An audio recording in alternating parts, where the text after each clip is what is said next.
안녕하세요. 오늘도 사연살롱을 찾아주셔서 감사합니다. 결혼 후 막막한 시간을 보내다 지금은 평범하고 행복한 인생을 살고 있는 주부입니다. 저는 어릴 때부터 봉사활동을 중요시하는 부모님 밑에서 자랐어요. 그래서 주말이면 남들은 교회에 가는데 저는 보육원이나 양로원에서 부모님과 봉사활동을 했었고, 자연스럽게 어른이 돼서는 부모님과 함께 여러 시설에 후원을 하게 되었는데요. 그러다가 지금의 남편을 만나게 됐어요. 그렇다고 남편 역시 봉사를 하는 그런 사람은 아니었는데, 오히려 불미스러운 일로 남편과 첫 만남을 갖게 되었죠. 제가 남편을 처음 보게 된 장소가 경찰서였거든요. 남편은 고등학교 1학년 담임이자 과학교사였어요. 그리고 제가 아주 어릴 때부터 특별히 챙기는 남자아이가 있었는데, 그 아이가 반에서 작은 문제를 일으켜서 경찰서에 오게 된 일이 남편을 만나게 한 계기였어요. 저기 연락받고 왔는데요. 우리 동찬이가 왜 경찰서까지 오게 된 거죠? 아, 안녕하세요. 혹시 고아원 원장님이신가요? 아니면 직원분? 아니요. 저는 동찬이 후원하는 사람이에요. 오늘 원장님이 급한 일이 있어서 제가 대신 왔어요. 저도 동찬이 보호자 같은 사람이거든요. 아, 그러세요? 그게 좀 불미스러운 일이라. 사건의 내용은 대충 이랬어요. 한 아이가 먼저 동찬이가 시설에서 생활하는 신세라 불쌍한 거지라고 놀렸고, 이에 욱했던 동찬이 친구가 먼저 싸움을 하기 시작했다는데, 그걸 말리다 동찬이가 휘말리게 된 거였죠. 그런데요, 가해자면서 피해자라고 주장하는 아이들이 먼저 싸움을 시작한 사람이 동찬이라며 동찬이를 주범으로 몰았고, 결국 경찰서까지 오게 된 거라고 하더군요. 아니, 시작은 우리 애들이 실수한 게 맞다고 쳐요. 근데 깡패도 아니고 왜 사람을 패? 아무리 부모가 없어서 보고 배운 게 없다고 하지만 이건 안 될 일이지 않나요? 여태 나도 아까워서 한 번도 때린 적이 없는데 지가 뭔데 내 새끼를 패냔 말이야. 그러게 말이에요. 요즘 세상이 얼마나 무서운데 폭력이라니. 너 이번에 아주 각오 단단히 하는 게 좋을 거야. 우리가 학폭도 열어서 너 강제 전학 보내거나 여차하면 퇴학시킬 테니까. 안 그래요, 회장님? 그 아이들의 부모는 참 같은 어른이라고 말하기엔 너무나도 인성이 쓰레기 같은 사람이었어요. 그리고 저 역시 혈기왕성한 20대였기에 그런 사람을 보니 참을 수 없었고, 결국 저 역시 폭발하게 되었는데요.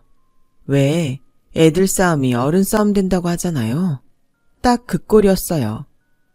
저기요, 그렇게 말씀하시면 당신들 아이들이 그걸 보고 똑같이 해요.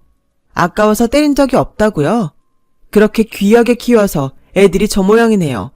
지네들이 뭘 잘못한지도 모르고 뻔뻔하게 짝이 없는 게 딱 당신들 같아요. 부모면 뭐가 옳고 그른지는 가르쳐야 하지 않아요? 그리고 담임인 당신도 마찬가지예요. 고하면 담임도 막 외면하고 그런가요? 반 아이들한테 물어는 보셨어요? 우리 동찬이가 정말 주범인지, 피해자인지는 알아보셨냐고요? 그야 상황이 점점 나빠져서 저도 수습하려다 보니까. 아, 그러세요? 그래서 없는 죄도 막 애한테 뒤집어 씌우나요, 담임이? 자기 반 아이한테? 그 싸움 먼저 시작한 애는 어딨어요? 누나, 그만해. 저는 그만 흥분해서 목소리가 커지고 말았어요. 그러자 잔뜩 주눅이 든 동찬이가 그런 저를 말렸는데, 또 어이없게 그 부모들이 이런 말을 하더군요. 원래 후원하는 사람들이 저렇게 오바를 떠나? 지가 뭔데 이 사장님 손자를 찾아? 우리도 못 건드리는 앤데 지가 어쩌려고? 그때 알았어요. 왜 저 애들이나 저 부모들이 주범을 엉뚱한 우리 동찬이한테 뒤집어 씌우는지. 그래서 저는 더욱 화가 났고 그야말로 뚜껑이 제대로 열렸는데요. 아, 그래서 이 사장 손자한테는 찍소리를 못해서 만만한 우리 동찬이한테 그런 거였군요. 당신들 이번엔 정말 사람 잘못 골랐어. 저는 기세등등하게 검사로 재직 중인 남동생에게 전화를 걸었어요.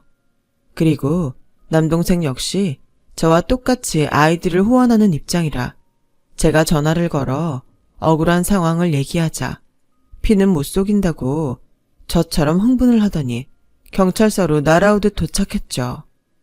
결국 그들에게 꼴 같지 않았지만 사과를 받는 걸로 사건을 마무리했어요.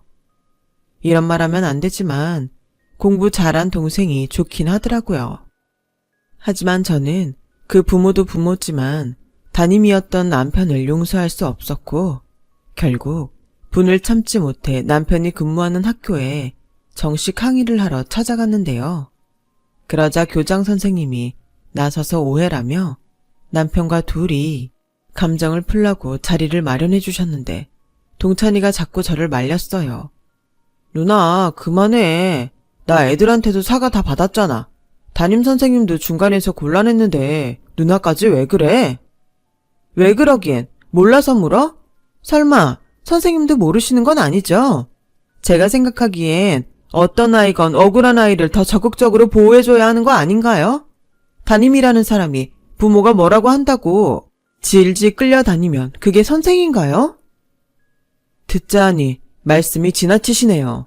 네, 제가 부족한 거 맞습니다. 하지만 그 순간에 저는 어떻게든 동찬이한테 불리하지 않게 노력했어요. 믿을 수 없다면 믿지 않으셔도 됩니다. 저는 떳떳하니까요. 그러니 학교든 교육청이든 하시고 싶으신 대로 하세요. 제가 처벌을 받아야 한다면 그렇게 하겠습니다. 남편은 뭐가 그렇게 당당한지 저한테 오히려 따지듯 그렇게 말하고 자리를 떠났는데 제가 남편의 태도에 당황하고 있으니 동찬이가 제가 알지 못하면서 그런다며 제가 모르던 사실들을 말하기 시작했어요. 우리 담임선생님 좋은 사람이야. 내 상황 알고 먼저 다가오셨고 현장학습할 때는 내 도시락까지 직접 싸우시는 분이라고. 그리고 그 경찰서 일도 중간에서 담임선생님이 걔네 부모들한테 아니라고 몇 번이나 설명했어. 누나처럼 막 소리치고 그러진 못했지만 걔네들도 우리 반 애들이니까 담임선생님도 어쩔 수 없었겠지. 게다가 걔네들 부모 학교 운영위원회 아줌마들이야. 누나가 결혼을 안 해서 모르겠지만 학교에서 운영위원회 하는 아줌마들 함부로 못 건드려. 아니, 지들이 운영위원회면 다야? 결국 자기네 애들 편히 봐주려고 그런 걸 하는 거네. 이래서 난 요즘 부모들 진짜 싫어. 아무튼 오늘 학교에 온 건 누나가 오바했어. 괜히 누나는 아무것도 모르면서 일이나 크게 만들고. 야, 그래도 그 말은 좀 서운하다. 내가 괜히 그래? 넌 내 막내 동생이나 다름없다고 했지. 내 동생이 그런 억울한 일을 당했는데 가만히 있을 누나가 어딨냐? 알아, 알지. 나도 누나 덕에 이렇게 학교 다니고 누릴 거 누리는 거 내가 왜 몰라. 근데 누나도 우리 담임선생님한테 사과해. 안 그러면 누나가 후원한다고 해도 이젠 싫다고 거부할 거야. 뭐? 저는 동찬이 말에 눈이 땡그레지고 말았어요. 사실 어디에 내놔도 불안할 정도로 동찬이는 순둥이였거든요. 그런데 그런 아이가 이렇게까지 말하니 정말 제가 오바를 했나? 창피해지기 시작했고 결국 울며 겨자 먹기로 동찬이 담임인 남편을 찾아갔는데요. 남편 역시 저에게 감정이 좋지 않은지 저를 봤음에도 쌩하니 저를 지나쳐버렸어요. 하지만 그 순간에 저는 화를 낼 처지가 아니라서 간접적으로나마 사과를 하면 되겠지 하는 마음에 바카스 한 박스랑 오해해서 죄송하다는 메모를 남겼는데요. 정확히 이틀 후 모르는 번호로 연락이 왔어요. 남편이었죠. 아마도 동찬이한테 제 연락처를 물어본 것 같았어요. 동찬이 후원해주시는 누나분 맞으시죠? 네, 메모 보셨는지 모르겠는데 제가 그때 다시 찾아간 건 사과하려고 간 거였어요. 동찬이한테 들었는데 제가 잘 알지도 못하면서 오바했습니다. 아닙니다. 저도 그때 감정적이었어요. 저도 오바했습니다. 그래서 다시 한번 뵙고 싶은데요. 네? 저를요? 저는 다시 보자는 남편의 말에 황당했어요. 그런데 남편을 보고 더 황당한 소리를 듣게 됐는데 그건 바로 저로서는 맥락 없는 남편의 고백이었죠. 글쎄, 남편은 경찰서에서 저를 봤을 때 저에게 호감을 가졌다고 했어요. 그야말로 첫눈에 반했다고 했죠. 그 말을 듣고 어찌나 놀랐는지 이 남자가 무슨 수작을 부리나 의심까지 했다니까요. 그런데요, 남편은 곧 쑥스러워하면서도 거침없이 이렇게 말했어요. 이런 말을 하면 어떻게 생각하실지 모르겠는데 처음이었어요. 동찬이 일에 물불 가리지 않고 나서는 세영씨 모습이 내내 지워지지 않았어요. 하지만 다짜고짜 저한테 막 뭐라고 하시니까 저도 선뜻 용기를 내지 못했는데 또 금방 저한테 사과하시는 모습을 보고 세영씨 같은 순수하고 용감한 사람이라면 놓치고 싶지 않다는 생각을 했습니다. 저도 태어나서 그런 장황한 고백은 처음이었어요. 그리고 그 뒤 어이없지만 저와 남편은 몇 번의 만남 끝에 한번 만나보기로 했는데 그렇게 3년의 연애를 하면서 남편에게 정식으로 청혼을 받게 됐어요. 그때가 하필이면 계약직으로 일하던 대기업에서 계약 연장을 못 해준다고 했을 때였어요. 심적으로 힘들었던 탓인지 남편의 청혼이 반갑더라고요. 저희 집에서도 남편이 성실하고 무엇보다 기복이 심한 저를 잘 맞춰준다며 남편을 사위로 마음에 들어 하셨는데 남편이 그러더라고요. 결혼해서도 원래 하던 대로 후원은 계속해도 좋다고.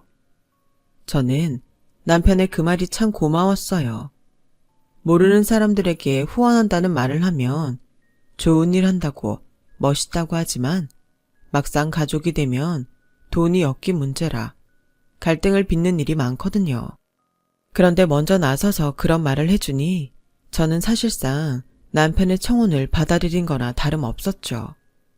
그 뒤로 몇 번 식사 자리에 초대받았던 남편의 집에 정식으로 결혼 허락을 받기 위해 인사를 드리러 갔는데요. 이젠 시어머니가 될 남편의 어머니는 제가 재계약이 되지 않았다는 사실에 눈살을 찌푸리셨고 곧 이렇게 말씀하셨어요.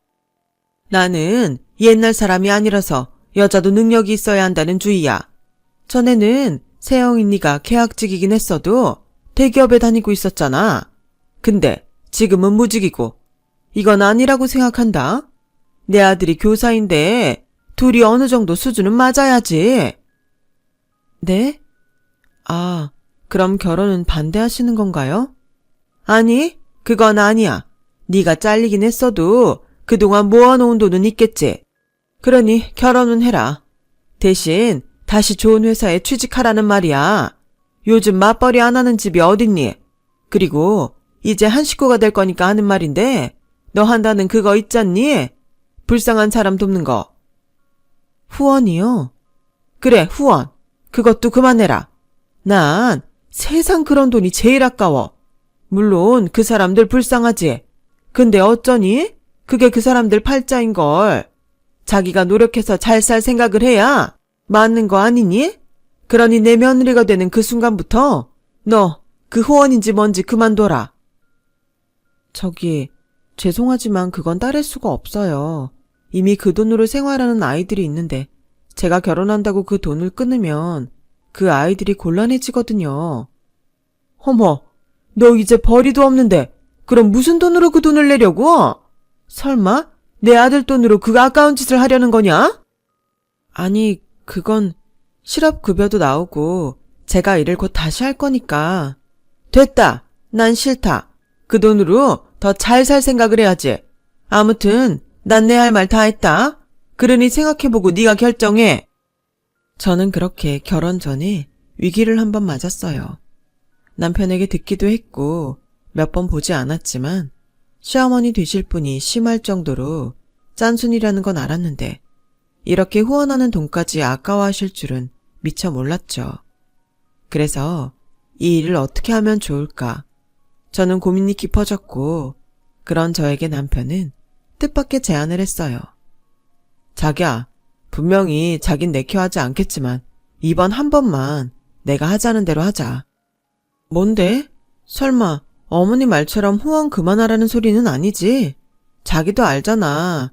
나한테 동찬이 같은 아이들이 10명이나 있는 거. 알지. 자기 그런 뜻 존중해. 멋있다고 생각하고. 그런데 평생 돈돈거리면서 산 우리 엄마 생각을 바꾸는 건 어려워.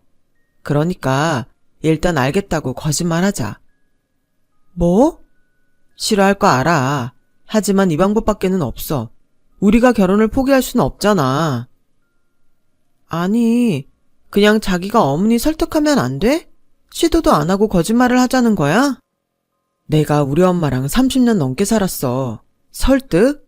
그런 게 먹힐 사람이면 내가 이런 소리도 안 하지. 우리 엄마가 워낙 태어나서 우리들 키울 때까지 가난하고 힘들게 살아서 그래. 돈이라면 미워 죽겠어도 또 돈이라면 자다가도 벌떡 일어나는 사람이 우리 엄마야.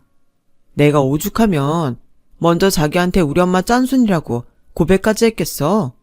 근데 이거 하나는 믿어도 돼. 우리 엄마는 돈 문제 말고는 절대 예민하게 구는 거 없어. 그러니까 이번 일만 넘기면 아무 문제 없다는 말이야. 막말로 엄마가 같이 사는 것도 아닌데 자기가 후원을 하던 맞벌이를 하던 우리 엄마가 어떻게 알아? 난 자기가 이젠 일 안 하고 살림만 한다고 해도 찬성이야. 자기 계속 야근하면서 힘들게 일했잖아. 저는 남편의 말에 여간 고민이 되는 게 아니었어요. 남편은 심성도 착하고 저를 참 많이 생각해주는 사람이었거든요. 하지만 평생 거짓말은 나쁜 거라고 생각했던 저는 결혼을 하려면 거짓말을 해야 한다는 것에 마음이 걸렸는데 제 고민을 알게 된 친정엄마가 저에게 해답을 주셨어요. 으휴, 너도 내 딸이지만 참 고지식하다. 한 번만 눈 질끈 감으면 될 일을. 뭐? 다른 사람이면 몰라도 엄마가 그런 소리를 하면 안 되지. 날 이렇게 키운 사람이 누군데? 그래, 그래서 내가 책임지려고 한다. 네가 지금 내는 후원금 엄마랑 아빠가 대신 낼게. 어차피 걔네들 곧 있으면 성인이잖아. 그러니 너는 네 알겠습니다 하고 결혼해. 정말 그래도 돼? 일단은 실업급여도 나오니까 내가 할 수 있는 날까지는 내가 엄마한테 입금할게. 정말 고마워 엄마. 엄마 말 아직 안 끝났어. 대신 니네 시어머니 말씀처럼 아이 갖기 전까지는 엄마도 네가 일을 계속 했으면 좋겠어. 우리 딸 능력 있는데 너무 아깝잖아. 곽서방 뜻은 너무 고맙지만 엄마는 그랬으면 좋겠다. 치, 엄마도 나중엔 시어머니 될 사람이다. 뭐 이런 거야? 벌써부터 우리 어머니 편을 들어? 그런가? 엄마는 그냥 다 이해가 돼서 그래. 얼마나 돈 때문에 힘드셨음 그러시겠니? 사치 부리는 시어머니보다는 자린고비 시어머니가 낫다. 어쨌든 니들 돈 걱정 없이 잘 살았으면 하는 마음에서 그러시는 거잖아.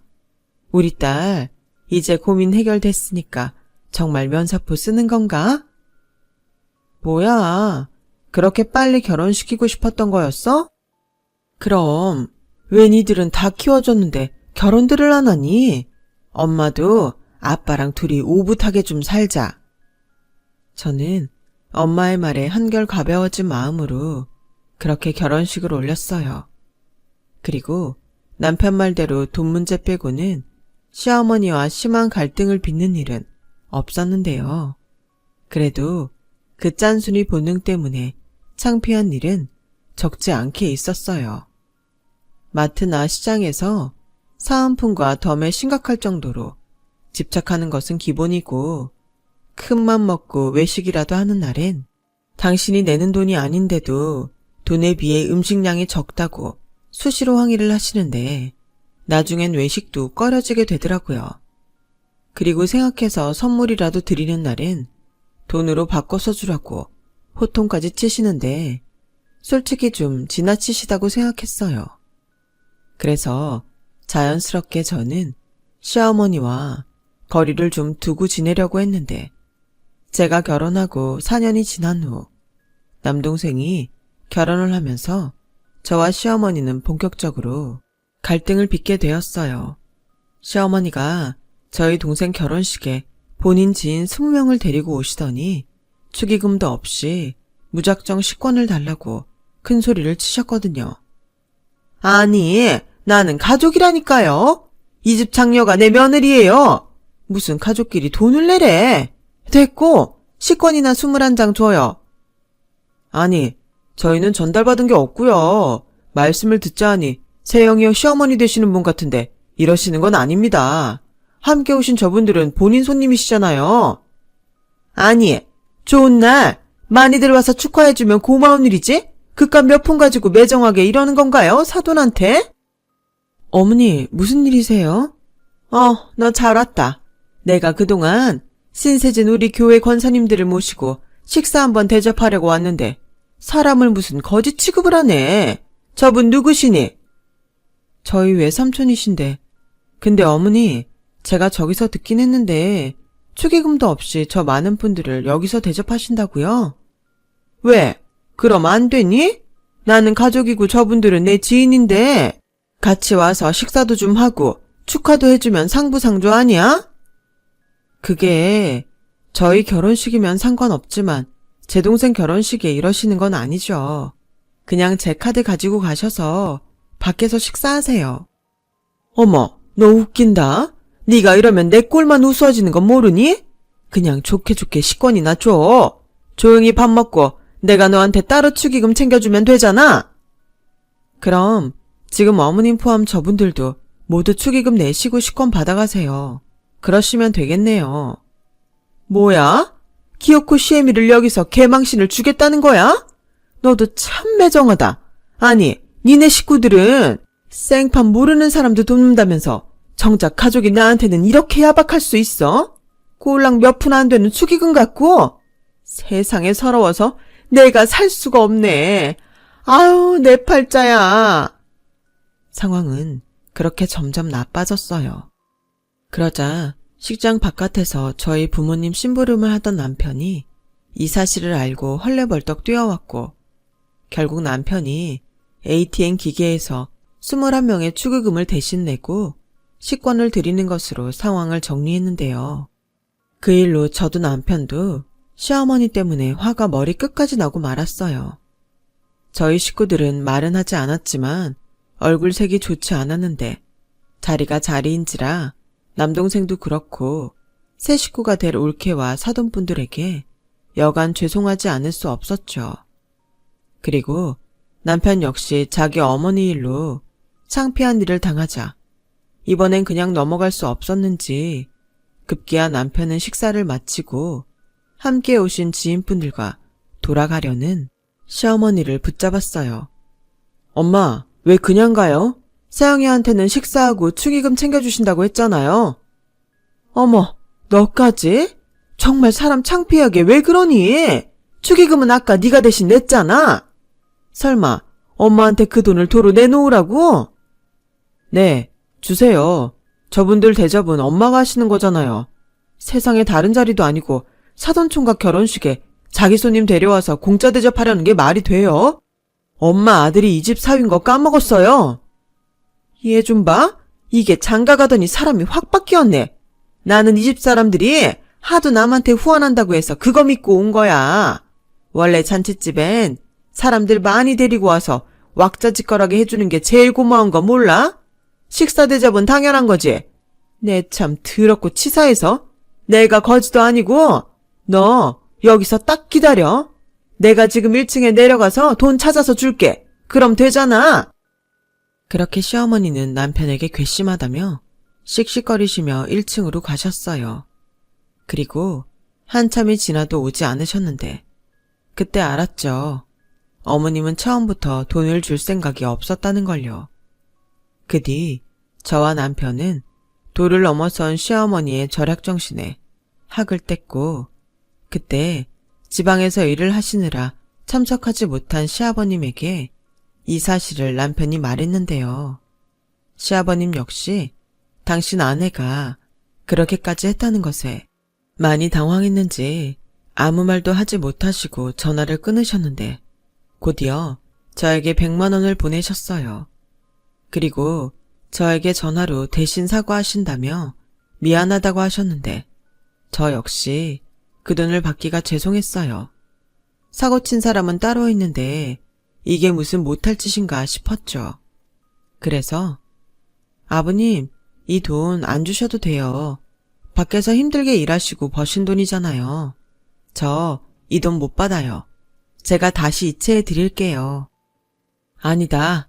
사돈 총각 결혼에 내가 그 정도는 해야겠다고 생각하던 참이었어. 대신 네 시어머니가 그렇게 추태를 부릴 거라는 건 꿈에도 몰랐다. 그런데 너도 이젠 우리 식구니 알잖아. 네 시어머니가 생각이 짧아서 그렇지 절대 나쁜 마음으로 그러진 않았을 거다. 어렵겠지만 그냥 불쌍하다는 마음으로 한 번만 넘어가면 안 되겠니? 되고 안 되고가 어딨겠어요. 그냥 이번 일은 워낙에 정도가 지나치셔서 저희보다 저희 부모님이 더 곤란하셨을 거예요. 그래, 그러시겠지. 아휴, 내가 이 사람을 그냥 홍군형을 내야겠다. 네가 대신 좀 죄송하다고 전해주렴. 내가 울릉도에서 바깥사돈 좋아하시는 오징어를 좀 사왔다.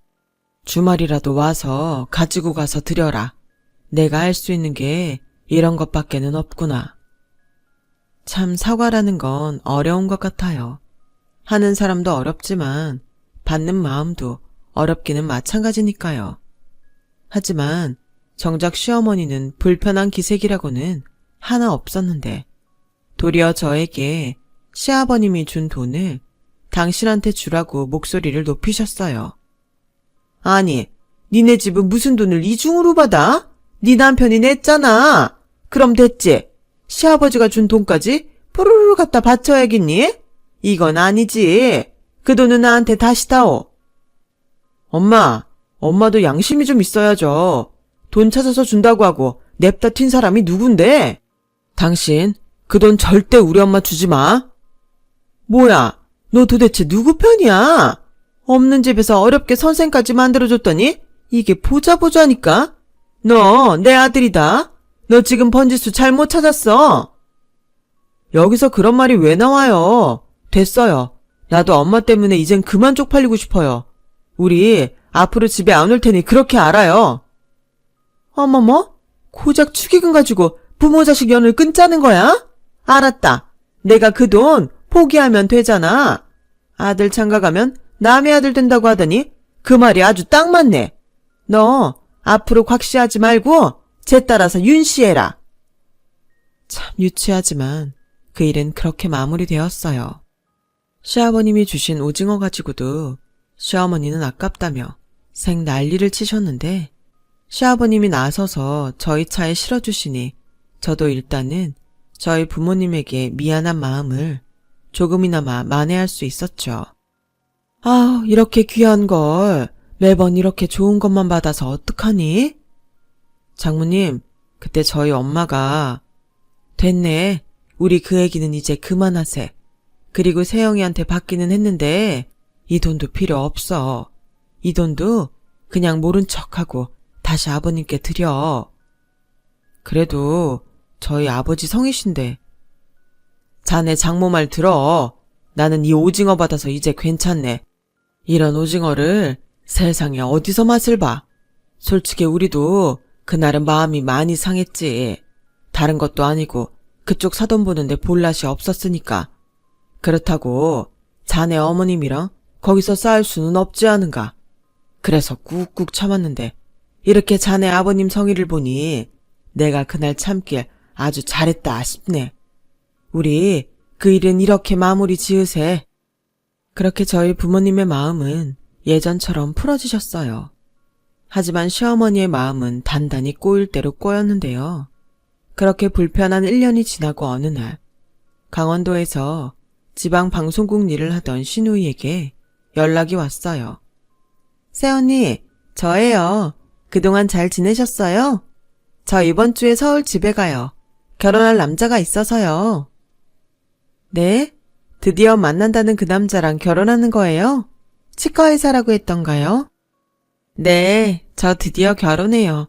얼마나 튕기는지 아주 결혼만 해봐요. 그동안 목 빠지게 기다린 거 다 풀어버릴 거예요. 그러니까 오빠랑 새언니 이번 주에 집에 오세요. 꼭이요. 엄마한테 대충 내용은 들었는데 그래도 어쩌겠어요. 가족인데. 엄마도 은근 화해하고 싶은 눈치인 것 같은데 그냥 이번에 겸사겸사 풀어요. 네? 그리고요. 저도 상의하고 싶은 게 있는데요. 그렇게 신우이는 결혼을 앞두고 저에게 이런저런 것들을 물어보기 시작했어요. 그리고 나머지 이야기는 주말에 시댁에서 하자고 하는데 1년 동안 시댁에 가지 않았던지라 마음이 무거웠죠.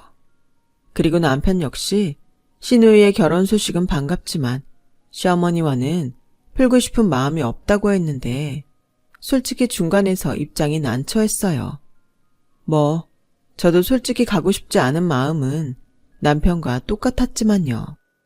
그런데요, 신우이가 시어머니에게 무슨 말을 어떻게 했는지 어느 날 갑자기 제가 회사에서 근무를 하고 있는데 시어머니께서 전화를 해서는 1년이나 지난 제 동생 결혼식에 당신이 했던 행동들에 대해 사과를 하셨고 저는 전혀 예상하지 못한 일이라 당황했는데요. 그래도 쉽지 않은 사과셨을 테니 저는 시어머니의 사과를 받아들이게 됐어요. 안 그래도 이런 관계로 계속 지낼 수는 없는데 신우이 결혼식까지 있으니 난처한 상황이긴 했거든요. 그래서 일단 시어머니와는 어느 정도 화해를 했고 남편은 저러다 또 그럴 거라며 저보다 마음을 풀지 못했지만 3개월 앞으로 나를 잡은 신우이를 생각해 딱 한번 마음을 풀기로 했어요. 그렇게 저희 부부와 시어머니는 화해를 하게 됐고 3개월 뒤 신우이의 결혼식 날이 밝았는데요. 남편은 남편대로 결혼식 진행 때문에 그리고 저는 신우이가 부탁한 일이 있어 아침부터 바빴어요. 그리고 겨우 결혼식장에서 숨을 돌리고 있는데 한복에 혼주 메이크업까지 다 마친 시어머니는 금방이라도 터질 것 같은 빨간 풍선 같은 얼굴로 다짜고짜 저에게 와 화장실로 가자고 하셨어요. 야, 너 지금 나 엿먹이려고 작정한 거지? 네? 그게 무슨... 저 거지 같은 애들은 다 뭐야? 왜 우리랑 아무 상관없는 애들이 10명이나 왔냔 말이야. 가만 보니 네가 지금 나한테 똑같이 복수를 하려고 그러나 본데 너 도대체 언제까지 우려먹을래? 내가 미안하다고 했잖아. 그리고 너 후원인지 뭔지 그만뒀다고 하지 않았어? 이게 가만 보니까 아주 나를 만만하게 봤구나. 어머니, 그게 아니고요. 아니긴 뭐가 아니야. 당장 쟤네들 내쫓아라. 여기가 무슨 무료 급식소인 줄 알아? 여기 음식이 1인당 얼만지 알아? 네 동생 결혼식보다 훨씬 고급이라고. 어디 재수없게 저런 부모도 없는 것들한테 그런 고급 음식을 먹이려고 들어. 너 솔직히 말해봐. 너 내 딸이 의사랑 결혼해서 배 아프냐? 네? 어머니, 무슨 그런 말씀을 하세요. 그리고 거지 같다뇨. 아무리 식대가 비싸도 그렇지 그게 어른으로서 하실 말씀이세요? 뭐야? 너 지금 시엠이 가르치냐? 좋다. 네가 못하면 내가 아마. 내 딸 결혼식 망칠 생각이라면 너 꿈도 꾸지 마. 내 당장 저것들을 싹 다 내쫓아버릴 거야. 그렇게 시어머니는 팔까지 걷어붙이고 화장실을 나가셨어요. 저는 행여 아이들이 마음 상하는 일이 발생할까 재빨리 시어머니의 뒤를 쫓았는데 무슨 걸음이 그렇게 빠르신지 이미 아이들한테 삿대질까지 하시며 고래고래 나가라며 갖은 면박을 주시고 계셨어요.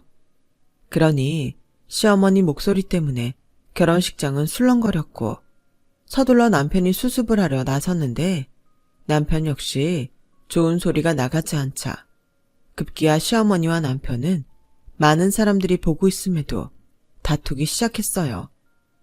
아니, 엄마라는 사람은 어떻게 변하질 않아요. 얘네들 여기 다 축의금 내고 들어온 아이들이에요. 똑같은 손님이라고요. 뭐? 무슨 말 같지 않은 소리야. 얘네들이 무슨 돈이 있어? 매제가 세영이네 가족이 후원을 한다고 하니까 관심 있다고 아이들 초대한 거라고요. 아이들 앞으로 저희 쪽에 10만 원씩 축의금도 냈어요. 엄마는 알지도 못하면서. 뭐야?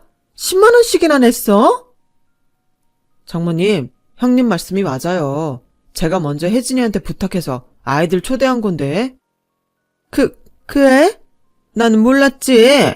아니, 우리 김서방은 어떻게 그런 생각을 다 했어? 인품이 아주 훌륭하네.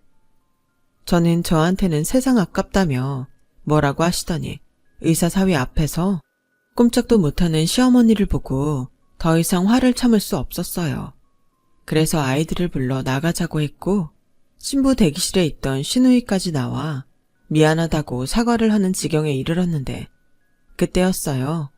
어떤 아주머니가 저돌적으로 달려오더니 그 뒤로 냅다 시어머니의 머리채를 잡았는데 그 뒤에 하는 말이 정말 놀라지 않을 수가 없었죠.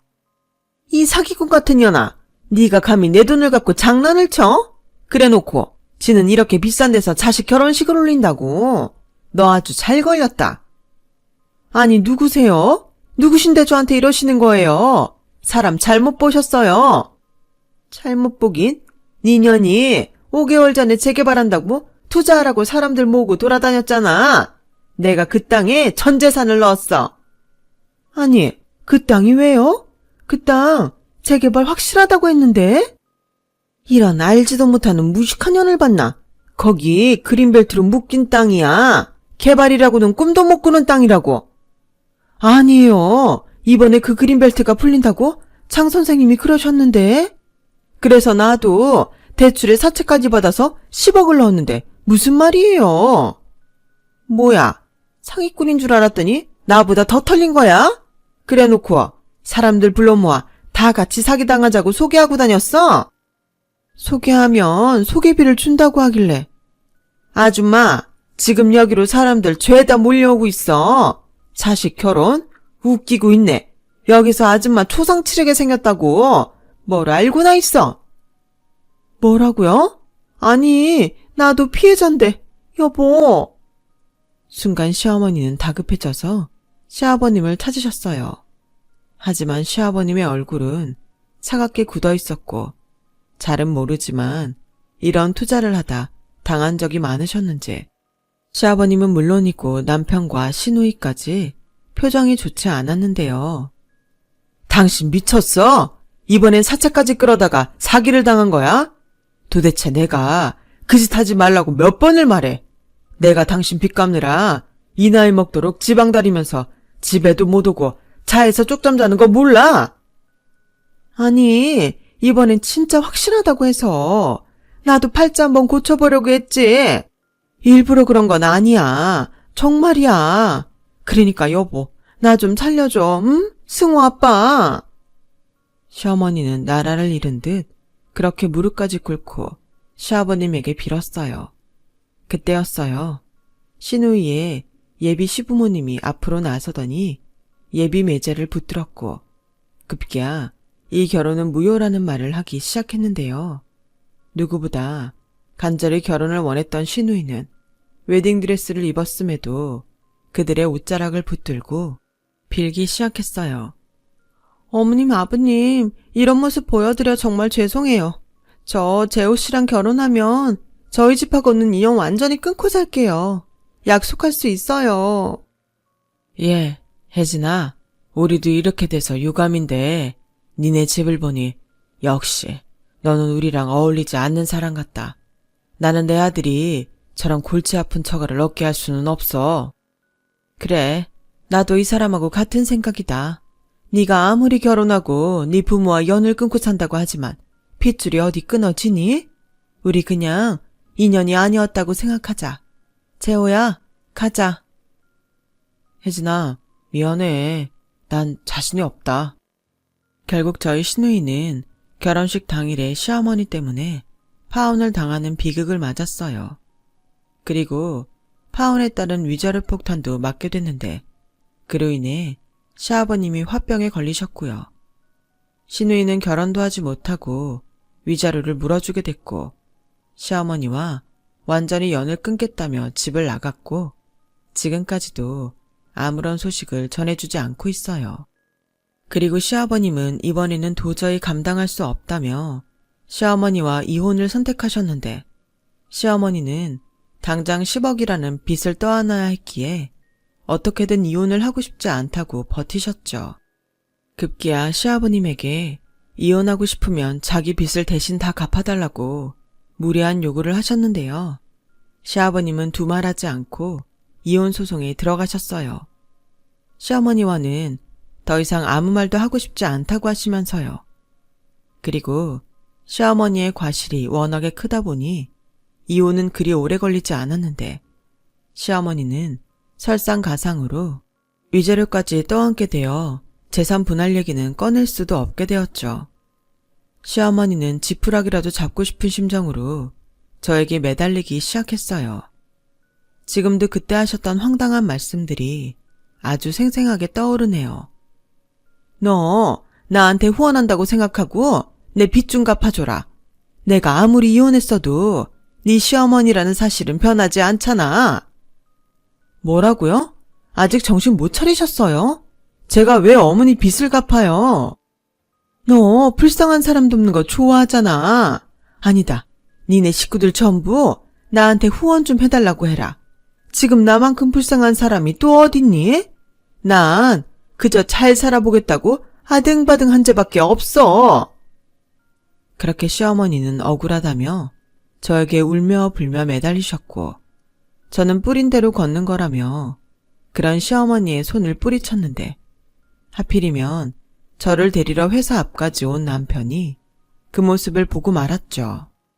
그리고 남편은 저조차도 처음 본 환한 얼굴로 112에 신고를 했고 시어머니는 어떻게 자식이 부모에게 그럴 수 있냐며 화를 내셨지만 경찰이 곧 온다고 하니 무서웠는지 그 자리에서 도망가더라고요. 그날을 끝으로 시어머니는 모습을 감췄어요. 아직도 시어머니에게 사기를 당했다며 시댁이 있는 동네에 사람들이 찾아오는 것 같은데 아마도 저런 사람들이 있기에 시어머니가 다시 모습을 나타내는 건 불가능하지 않을까 싶어요. 그 후 시아버님은 몸과 마음이 지쳤다며 고향으로 돌아가셨어요. 그곳에서 지금껏 다른 친척분들과 함께 농사를 짓고 계신데요. 워낙 부지런하시고 야무지셔서 농사일도 금방 적응하신 듯 하셨어요. 그래도 그런 시아버님이 너무 마음이 쓰여 남편과 상의 끝에 합가를 하면 어떨까 해서 여쭤보러 시아버님을 찾아갔는데 시아버님은 이제야 고향에 돌아왔는데 뭘 다시 올라가냐며 싫다고 하셨죠. 그리고 농사를 하며 바쁘게 살다 보니 잡생각이 없어져서 좋다고 당신은 앞으로 농부로 살고 싶다고 하셨는데 4년이 지난 올해도 어김없이 도착한 직접 키우신 쌀이며 햇감자 등이 얼마나 달고 맛있는지 모릅니다. 이런 귀한 걸 공짜로 받아먹을 수 있다니 저는 참 행복한 며느리가 아닐 수 없어요. 부디 점점 맛있어지는 농작물처럼 저희 아버님의 마음에도 행복이 깃들길 저는 지금도 간절히 소망합니다. 저는 지금 3살 난 남자아이의 엄마예요. 아이를 낳고 부모의 이름으로 살아보니 매일이 처음 겪는 새로운 날들인데요. 꼭 시어머니가 그래서라기보다 저는 아이에게 좋은 영향을 줄 수 있는 엄마가 되고 싶어요. 이 세상엔 아름다운 것들이 아주 많다는 걸 가르쳐 줄 수 있는 그런 엄마요. 그리고 저희 부모님이 그랬듯 저도 아이와 함께 나눌 수 있는 곳에서 함께 할 수 있는 행복을 꼭 가르치고 싶어요.